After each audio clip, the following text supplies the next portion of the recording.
Mengelola kelas paralel di Google Classroom terdengar seperti susah, tapi sebenarnya tidak susah kalau kita tahu caranya.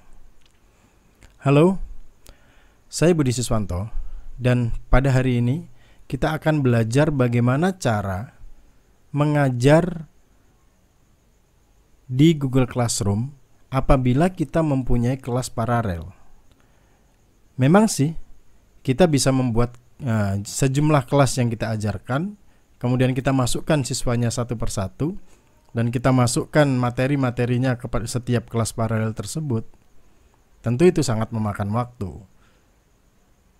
Berbeda saat kita mengajar kelas paralel di ruang kelas yang nyata. Nah, mau tahu seperti apa cara mengelola kelas paralel di Google Classroom? Ikuti video ini sampai akhir dan pantengin terus.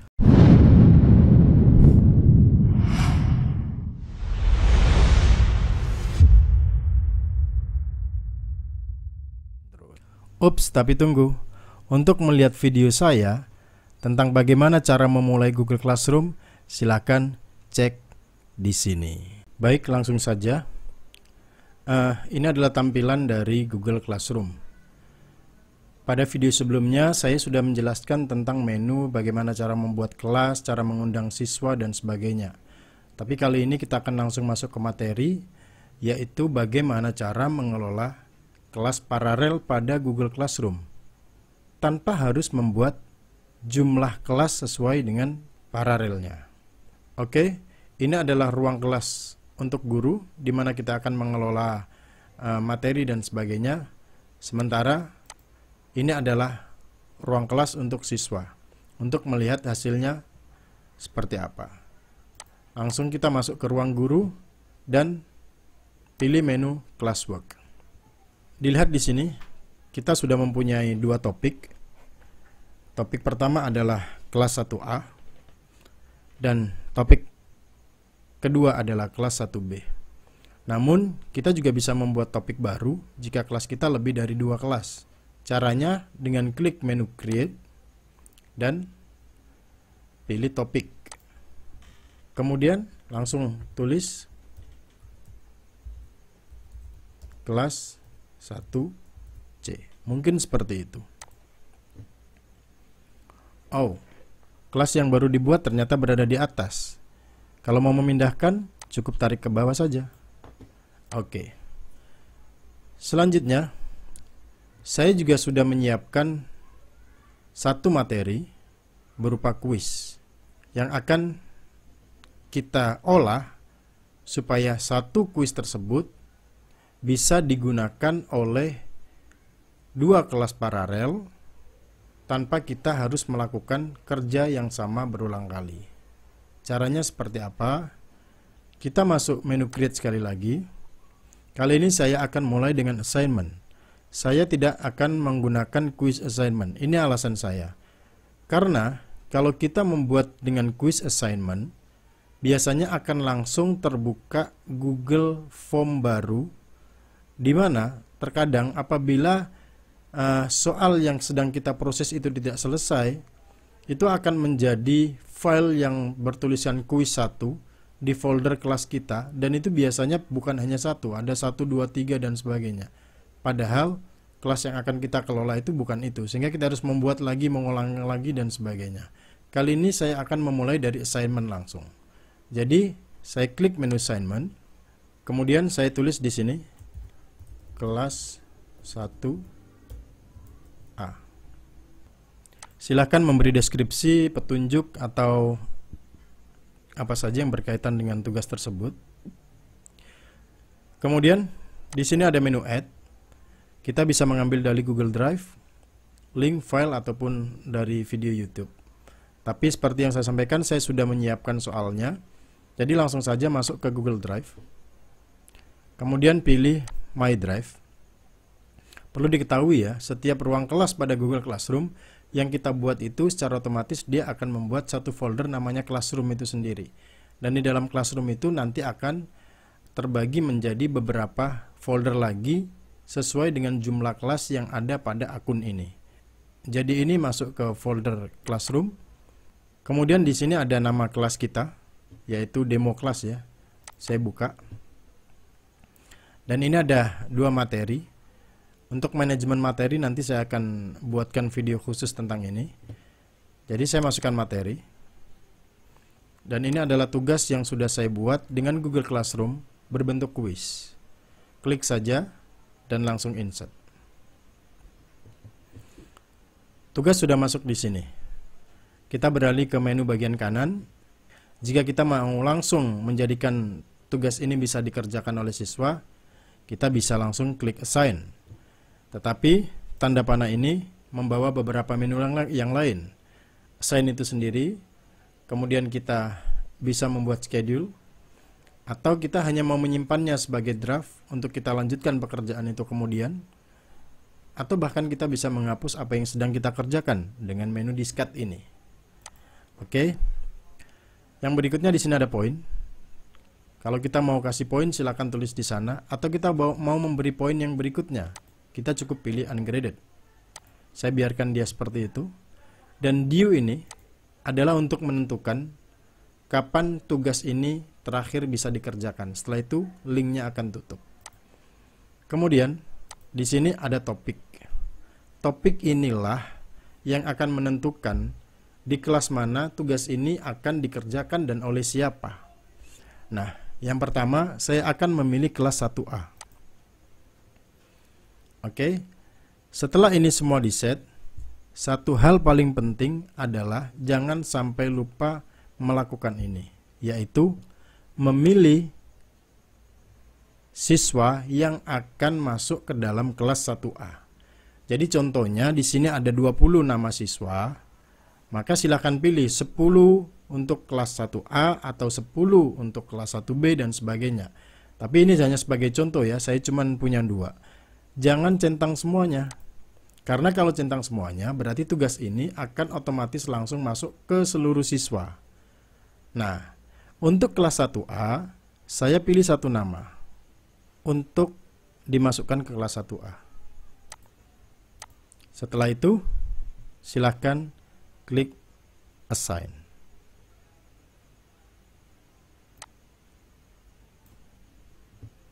Jadi sekarang, kita sebagai guru bisa melihat semua topik atau semua pembagian kelas yang kita buat sendiri. Tetapi untuk siswa tertentu, dia hanya bisa melihat mana yang kita pilih kelasnya. Bagaimana tampilan pada siswa apabila kita sudah memasukkan tugas seperti ini? Kita lihat. Baik. Betul kan? Jadi siswa ini hanya bisa membaca kelasnya sendiri, yaitu kelas 1A. Walaupun kita tadi mempunyai paralel A, B, C, tapi karena siswa ini kita masukkan ke ruang kelas 1A, dia tidak bisa melihat ruang kelas 1B dan sebagainya. Itu. Nah, selain itu, kita juga bisa memasukkan materi. Kemudian kita juga nanti kalau di materi sama bisa melakukan siswa mana saja yang akan dimasukkan ke kelas tersebut. Tentu saja, saya close, tentu saja ini akan berpengaruh apabila kita mempunyai beberapa kelas, kita tinggal mengatur jadwalnya. Di mana kapan soal itu bisa dikerjakan dan kapan soal itu akan berakhir. Atau kita juga bisa menyiasati pada kuis yang dibuat dengan memberikan token. Sehingga apabila kelas 1A mempunyai token lain, kelas 1B mempunyai token lain. Jadi tidak akan ada siswa yang menyeberang dari kelas lain apabila dia mendapatkan link dari temannya dan sebagainya. Itu tidak bisa. Seperti itu. Jadi sekarang kita akan coba bagaimana siswa kelas 1A itu mengerjakan soalnya. Oh ya, sebelumnya kita lihat di bagian grade. Oke, ini ada tugas 1 di kelas 1A. Nah, kan tadi ada 2 siswa. Yang siswa ini tidak dianggap assign, artinya dia tidak enroll dari kelas tersebut, sehingga dia tidak bisa mengerjakan. Sementara yang bawah ini kelihatan dia sudah masuk, ada nilainya, ada kolom nilainya, walaupun ini belum dikerjakan. Oke, jadi sekarang kita akan coba bagaimana siswa itu mengerjakan. Nanti setelah itu kita kembali ke halaman guru lagi. Ini halaman siswanya, kita kerjakan. View assignment, tugasnya kita kerjakan. Oke, soal ini sudah saya desain sedemikian rupa sehingga yang tampil pertama itu bukan nama siswa dan sebagainya, tetapi saya kasih pilihan kelas A, kelas B, dan sebagainya. Jadi karena siswa ini saya sudah masukkan pada kolom nama di kelas 1A, jadi kita pilih kelas 1A, kemudian kita next. Kalau ternyata benar, maka nama anak tersebut akan berada pada daftar nama soal ini. Oke, ini kelas 1A betul. Kemudian kita cari namanya. Nah, ini ada namanya. Ini namanya Sabil. Kemudian di sini ada nama Sabil. Baik, saya coba kembali dulu. Bagaimana kalau kita memilih kelas 1B? Kemudian kita next. Apakah ada nama anak ini pada kelas 1B? Kita lihat. Tidak ada. Karena memang nama anak tersebut sudah saya masukkan ke dalam ruang kelas 1A. Nanti akan saya bahas bagaimana cara membuat soal seperti ini, sehingga nama-nama siswa itu sudah masuk ke dalam setiap kuis atau setiap tugas yang disampaikan tanpa harus menulis namanya. Terkadang siswa itu menulis nama panggilan atau huruf kecil semua, huruf besar semua, dan sebagainya, sehingga tidak seragam. Tetapi kalau sudah kita masukkan seperti ini, akan lebih mudah kita mengidentifikasi. Baik, karena di 1A saya kembali ke 1A, kemudian next. Setelah itu tinggal pilih aja namanya. Oke, jadi tidak akan salah. Kalau di sini sudah ada emailnya, kemudian nanti dia pilih nama lain, berarti itu fraud atau mungkin tersalah klik ya. Oke, kemudian kita next. Kalau kita next, dia akan langsung menuju ke soal. Betul? Ini adalah soalnya dan siswa tersebut bisa langsung mengerjakan. Kemudian klik submit. Setelah disubmit, memang soal itu saya buat tidak ada catatan apa-apa. Jadi nilainya tidak langsung keluar. Kemudian jawaban salah benarnya juga tidak saya tampilkan, dan sebagainya. Setelah submit, kita kembali ke halaman guru dan kita lihat apakah dia sudah mengerjakan. Bukti dia sudah submit adalah ini.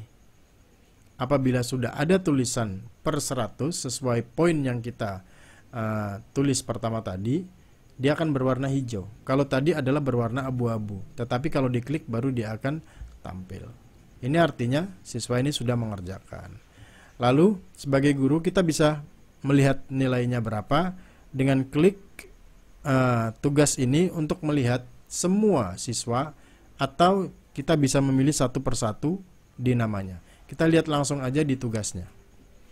Nah, di sini sudah terlihat ada satu siswa yang sudah mengerjakan dan sisanya adalah tidak ada. Oke, kalau sudah, kita bisa melakukan import grade. Jadi import grade itu adalah memberikan nilai hasil tugas yang dikerjakan anak tersebut. Kita pilih import grade, kemudian klik import. Maka proses sebentar. Nah, ini adalah nilai yang didapat dari siswa tersebut. Nah, kenapa nilainya 100 tetapi di sini poinnya cuma 20? Karena saya cuma membuat 2 soal di contoh soal tadi, dan satu soalnya mempunyai bobot nilai 10-10. Jadi totalnya 20. Walaupun tadi secara default itu akan membaca 100. Tapi kalau dilihat di sini itu kan 20 per 20, berarti full mark. Oke. Kemudian kita akan kembalikan nilai ini supaya siswa tersebut dapat melihat nilainya. Jadi kita centang satu ini kalau kita mau mengembalikan satu, atau kita centang semuanya jika di sini ada beberapa siswa yang telah mengerjakan. Kemudian kita klik return. Nah, ketika klik return, kita juga bisa memberikan di sini private comment ya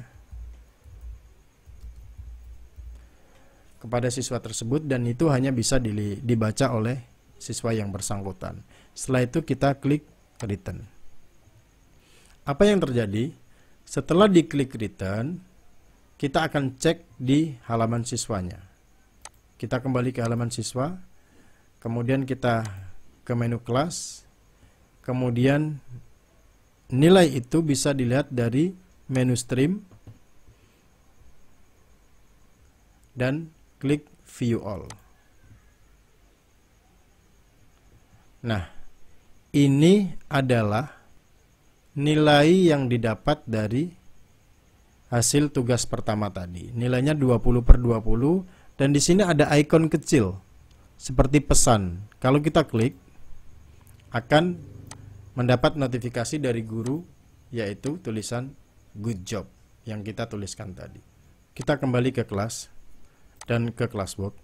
Jadi intinya, walaupun kita mempunyai berapapun jumlah paralel, kita sebenarnya bisa memasukkan dengan cara itu.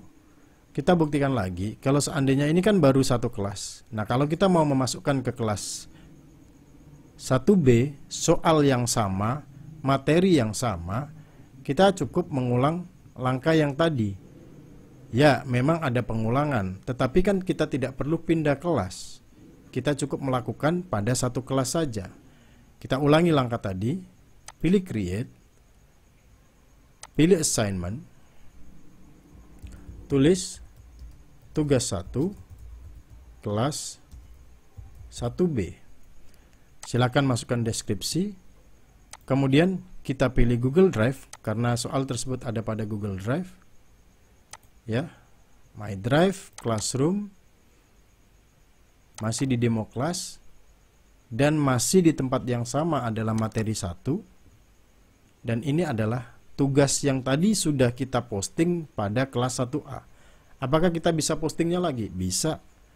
Ya, cukup klik aja dan insert. Jadi kita membuat satu tugas saja untuk beberapa kelas paralel, dan kita bisa mengolahnya untuk berulang kali. Bahkan kalau mempunyai waktu yang berbeda, kita tinggal bermain pada menu schedule ini. Ya. Kemudian tentu saja sekali lagi jangan lupa bahwasanya ini tidak dicentang semuanya, tetapi siswa yang bersangkutan saja. Kalau tadi yang bawa adalah di kelas 1A, maka siswa ini saya masukkan di kelas 1B. Kemudian due-nya juga kita bisa atur, dan tentu saja topiknya, karena kita adalah masuk ke kelas 1B, kita pilih di kelas 1B, sehingga nanti tidak salah target. Begitu. Setelah itu kita assign dan kita lihat. Oke, sekarang tugas 1 ada di kelas 1B dan ada juga di kelas 1A, mempunyai waktu yang berbeda kapan bisa dikerjakan. Tentu saja, walaupun ini sudah masuk di kelas 1B, sudah masuk di halaman classwork tugas ini, kita bisa buktikan kalau sebenarnya kelas tersebut tidak masuk pada siswa yang terdaftar pada kelas 1A. Nah, tidak ada kan? Jadi, hanya kelas 1A ini hanya bisa membaca tugas pada kelas 1A. Begitu juga dengan siswa di kelas 1B hanya bisa membaca di kelas 1B. Intinya, tidak perlu kita berpindah classroom. Classroom 1A, classroom 1B, dan seterusnya. Tetap termanage dengan baik. Dan sumber tugasnya tetap cuma satu. Oke. Sekarang kita lihat bagaimana format soal mentahnya itu, supaya saya bisa menjelaskan sedikit. Soalnya saya simpan di class drive folder, kemudian materi 1, dan ini adalah soal yang saya buat tadi. Sudah ada satu respon dari kelas 1A tadi ya. Ini soal yang saya buat. Di section pertama saya cuman kasih nama tugas, kemudian saya kasih kelas. Di section kedua saya pilih nama siswa di kelas 1A. Jadi seandainya kita mempunyai 3 kelas paralel, maka nanti akan ada kelas 1A, kelas 1B, section berikutnya, dan kita buat section lagi untuk kelas 1C dan seterusnya. Tapi karena kita cuma punya 2 kelas, jadi sectionnya cuma ada section kelas 1A dan section kelas 1B. Setelah section kelas 1B langsung kita menuju soal. Soal sepertinya berada di bawah sekali. Nah, bagaimana supaya soal-soal yang tadi apabila kita klik kelas 1A, dia hanya membaca nama kelas 1A, settingnya adalah di sini. Ini soal multiple choice biasa. Kemudian pilih menu Go section based on answer. Nah, disitulah kita bisa setting. Jadi contohnya nih, ini kelas 1A, kita arahkan ke section kelas 1A, di mana di section kelas 1A itu sudah ada daftar nama kelas 1A. Oke, di section kelas 1B, kita arahkan di kelas 1B, di mana section tersebut juga sudah terdapat daftar nama kelas 1B. Kalau ada kelas 1C, maka langkahnya sama. Tetapi satu hal yang perlu diperhatikan, kalau ini dari section kelas boleh menuju ke section berikutnya, tetapi di sini kita sudah arahkan, jadi tidak akan salah. Nah, setelah nama siswa ini jangan salah, kalau di bagian ini defaultnya adalah dia akan langsung membaca section berikutnya. Ini kan section kelas 1A. Kalau kita biarkan, maka dia akan langsung menuju ke section kelas 1B. Untuk itu kita arahkan dia ke soal, sehingga apabila siswa habis mengklik nama, next, langsung menuju soal. Begitu juga untuk section 1B, kita arahkan langsung ke soal. Nah, di soal itu adalah section terakhir. Jadi otomatis apabila dikerjakan, menu berikutnya adalah submit. Demikian cara mengelola kelas paralel hanya menggunakan satu ruang pada Google Classroom. Demikian video ini saya sampaikan. Mudah-mudahan dapat memberi pencerahan dan tentu saja membawa manfaat. Jika Anda mempunyai cara lain, silahkan tuliskan komentar Anda untuk kita saling berbagi. Atau jika Anda baru pertama kali datang ke channel ini, jangan lupa tekan tombol subscribe, hidupkan lonceng Anda, supaya kalau saya update video-video terbaru, Anda akan dapat notifikasi. Terima kasih dan sampai jumpa lagi.